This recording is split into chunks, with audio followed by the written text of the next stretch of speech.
My name is Kevin Kanyottu. I am 40 years old and I'm a businessman in the area of communication and marketing. I'm married to one wife and I have 3 children, and I run a company called Tanuri. Growing up, I grew up in Nairobi City. I was born and bred in this city, and I grew up with 3 other siblings to a middle-class family in Nairobi. My mother was in the medical industry as a trainer at Kenya Medical Training at KMTC. And my dad was a sound engineer at VOK, now called KBC. And so I grew up in an environment where media was introduced into our life at an early age. My siblings are also in the media industry, in the area of sound and in the area of PR and communication as well. And myself, I've also trained in marketing and communication, having gathered an undergraduate degree at the Catholic University of Eastern Africa. Tanuri is an interesting name. Many people think it's an Indian name, but it's actually a Swahili name that means a furnace. And we chose that name, a furnace, because we believe that we are in the business of refining and making brands, corporate brands that is, to be better than they are right now, and to be perceived in a better way with their customers. So that is why we called ourselves Tanuri. In every Tanuri you find that they are blacksmiths. It's like a furnace. So they are blacksmiths who refine brands and shape brands into being a better products or better organizations than they were before. So our work is to be there to support our clients to become more visible, to be perceived better by their customers and their consumers as well.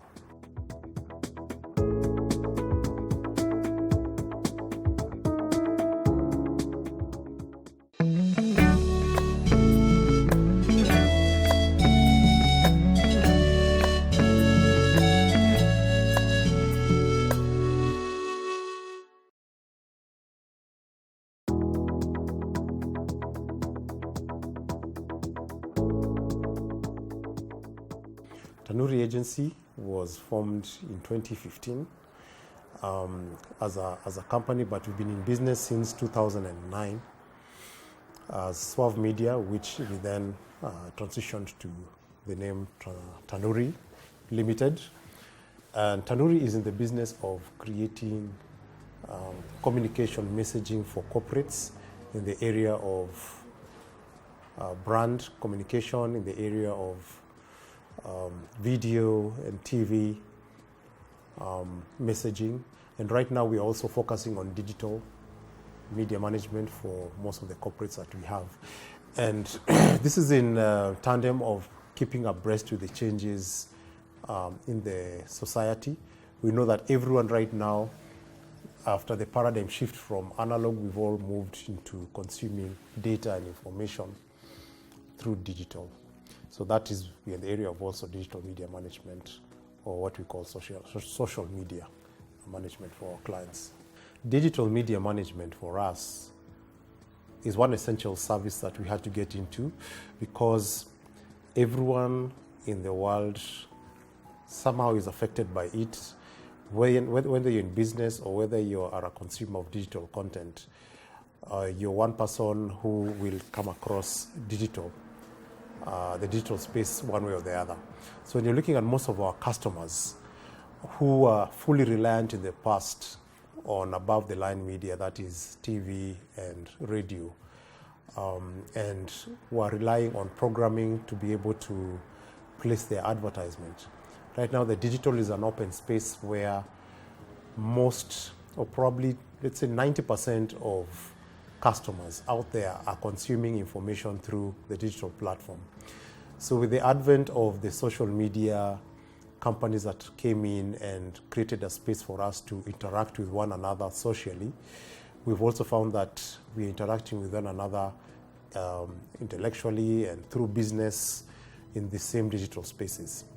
with most of our clients nowadays, as opposed to them being fully reliant on above-the-line media, we have been able to provide for them a space where they can communicate to their customers in an effective way, in a way that they resonate to their customers. So we're in the space of helping them create media messages so that when they broadcast content to their clients, they broadcast in the most efficient way possible. And the most efficient way right now is through digital media. Digital is taking over all media platforms today. Most of the challenges that we continue facing and have faced before, most of these problems you find that are blanket problems, and they are incurred by almost every digital agency or digital marketer. Today you'll find that there are many entrepreneurs or many companies in the global space who still are struggling to understand how digital works and how to communicate through digital. For instance, you'll find that because most of us own smartphones or personal gadgets like laptops and iPods and iPads, you find that you feel like you can be able to communicate effectively by yourself to your audiences. But we come in and bridge the gap where if you need to have the same message that has been disseminated on the television or on radio broken down for a digital audience, you still need a strategy on how to communicate with them. You still need a creative way of communicating to your audiences without necessarily just typing on your laptop or on your phone. You find that you still need to do graphic design, you still need to create videos, you still need to employ the skill sets of what was used in the above-the-line media, now on digital media, but with a different approach in terms of communicating to them. I think the ingredients of success are many. Success is never a straight line, and we've always been taught that there are mountains and valleys, but as long as the curve is going up, then it contributes to holistic success. And one of the key ingredients of success, one is understanding the needs of the customer. You need to be able to understand where your customers are at and customize each and every need that your customers have, or probably tailor-make. Let me use the word tailor-make. It's good to be able to know that every customer operates in a different environment. And there are certain underlying denominations or in terms of factors that there are certain underlying factors that are similar to almost every client in terms of the challenges that they face. Like for now, we know that the Kenyan economy is suppressed, and every customer out there, every industry is suffering. But also on the flip side, you find that all the products or any product that your customers are offering is not the same as another customer's. They have a very different environment. So it's good to understand the client that you have and marry their problems with your skills so that you're able to offer great advice, you're able to offer value to them and build a relationship that is long-lasting. The second thing that I would say when it comes to success factors is resilience. Being able to sustain a business throughout all seasons, through and through. And what that means is that even when macroeconomic factors are affecting businesses or small, medium enterprises, enterprises like ours, you're able to soar through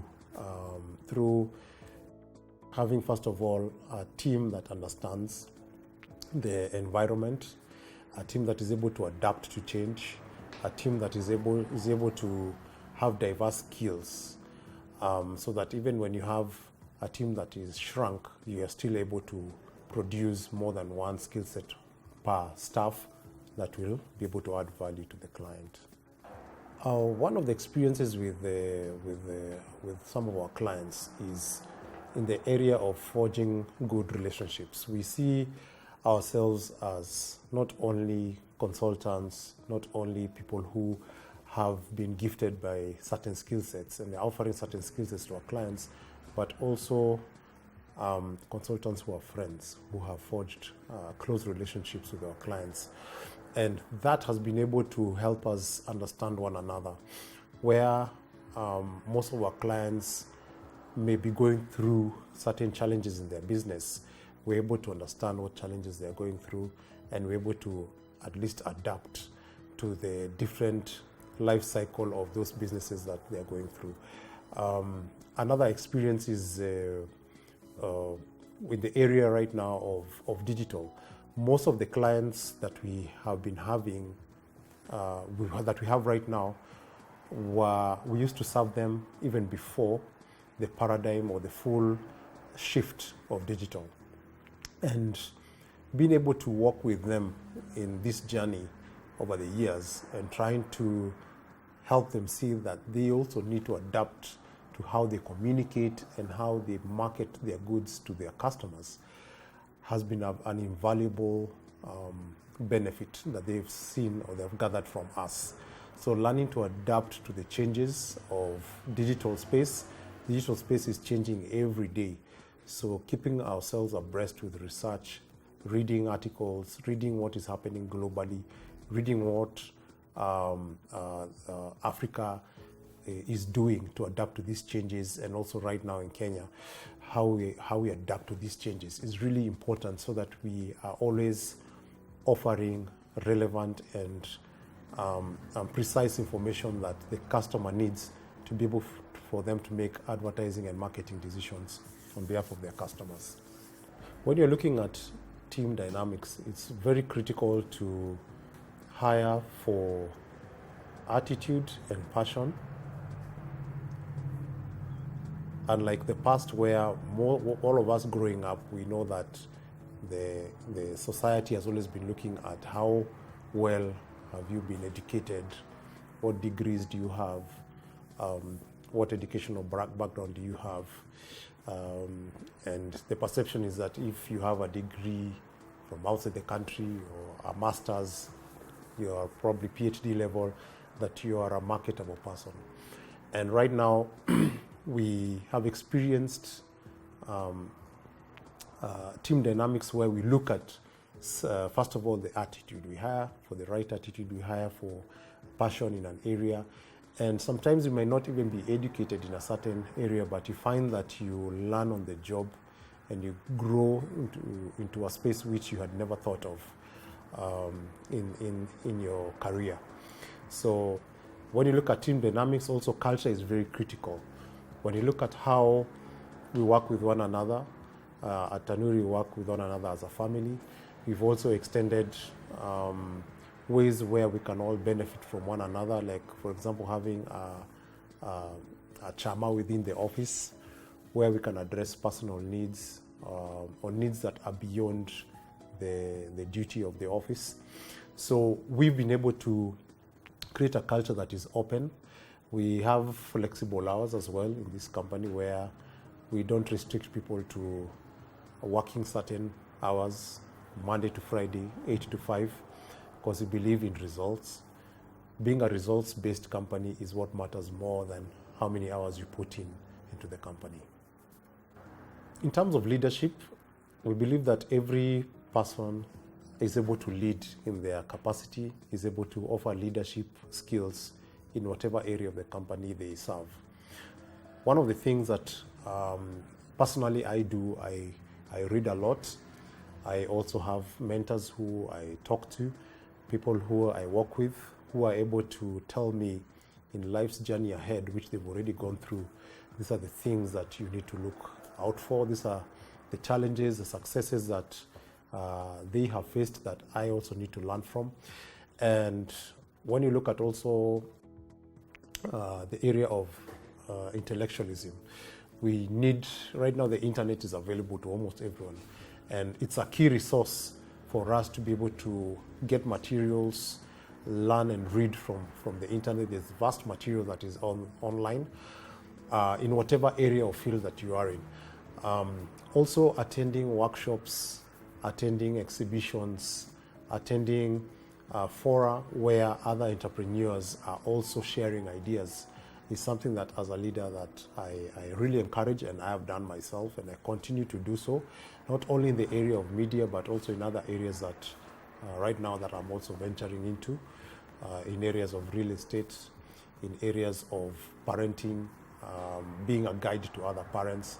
You always need to, before you become an authority, you always need to be able to be trained, to learn from other experiences, and also to read material and to learn from what other people have done before you.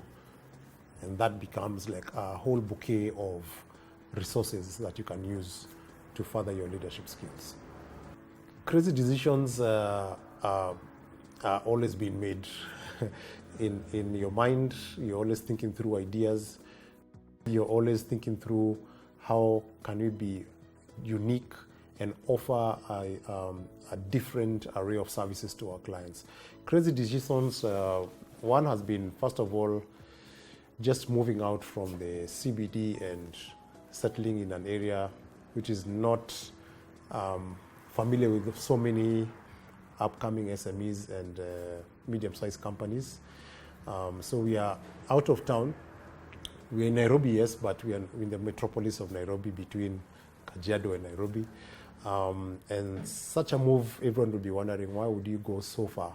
And the question is, right now with the advent of digital, and most of the decisions that we are making with clients is on emails, is on phone, is on video conferencing. You really don't need to be so close to the city for you to function successfully. So it's actually a perception that many people have that is wrong.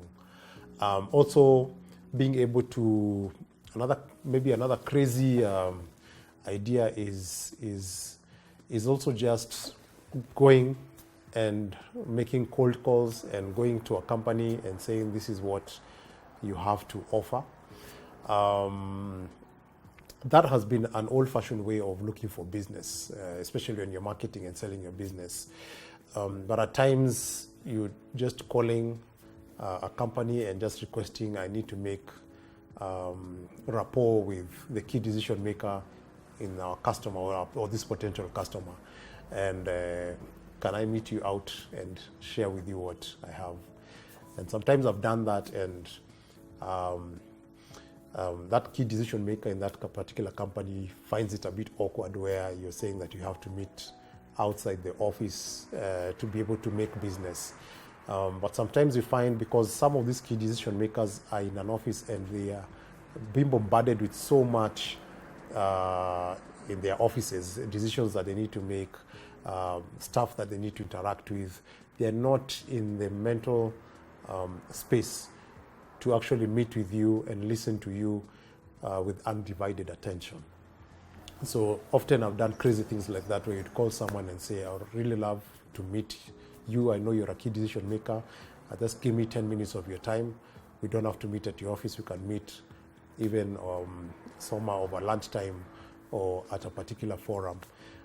And sometimes I've done this even when we go for exhibitions or forum where I know there's a particular client that I am going to be pursuing, or a potential client, and I use that 10-minute opportunity to sell to them as much as possible, because I know that I have their undivided attention, and at that particular point there's no other company they need to be thinking about who can offer the same services other than Tanuri. In terms of living a life, whether you're an entrepreneur, whether you are a family person, whatever institution that you run, you're bound to make mistakes.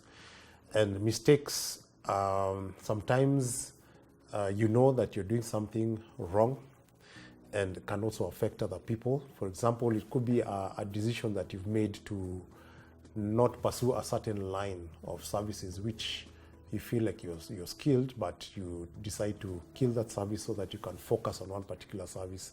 Then later on you realize maybe you also have an edge over the competition in what you have dropped.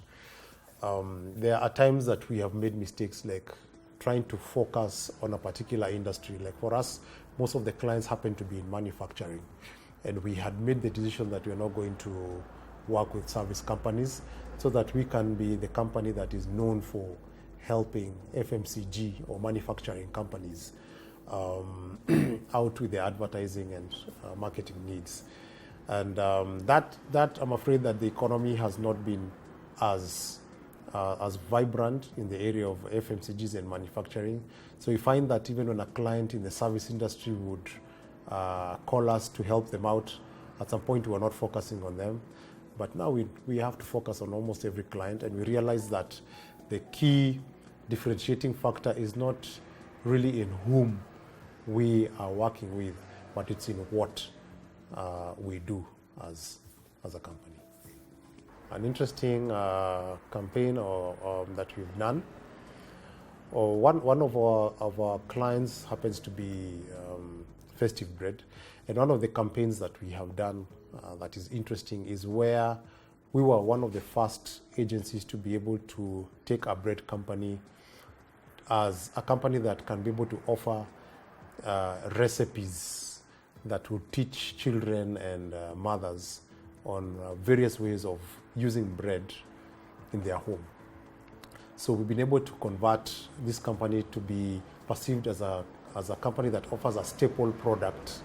And through digital media, we started creating recipes. We started also engaging with the social media audiences to participate in contests where they themselves become the chefs, where they themselves become the food experts and are able to share with us their experiences with their children, with their families, on how they can be able to use this particular product to make it interesting and as a daily product that they can be able to consume. And we've been able to award them, we've been able to recognize them, and these are some of the campaigns that we've been able to do over the years. Right now, in the context of digital, that is one I can think, or one of the companies I can think of. So taking advantage of the fact that all of us are channels by ourselves, we can be able to communicate. One of the things that we've leveraged is through engagements. In the past, you find that with above-the-line media, TV and radio, we are kind of programmed. You have no choice but to follow a program. So if you knew, like in the former days when the TV used to start at 5 p.m., all of us knew that we had to stop what we need to do, or we need to kind of plan in such a way that we stop our lives so that we can be able to watch news at 7 o'clock and 9 o'clock. Of course, that still happens until today. But you find because of digital, it has come to disrupt the programming aspect of media, in that every person can control their own schedule. They can control how they consume their content by themselves. So you become a channel by yourself.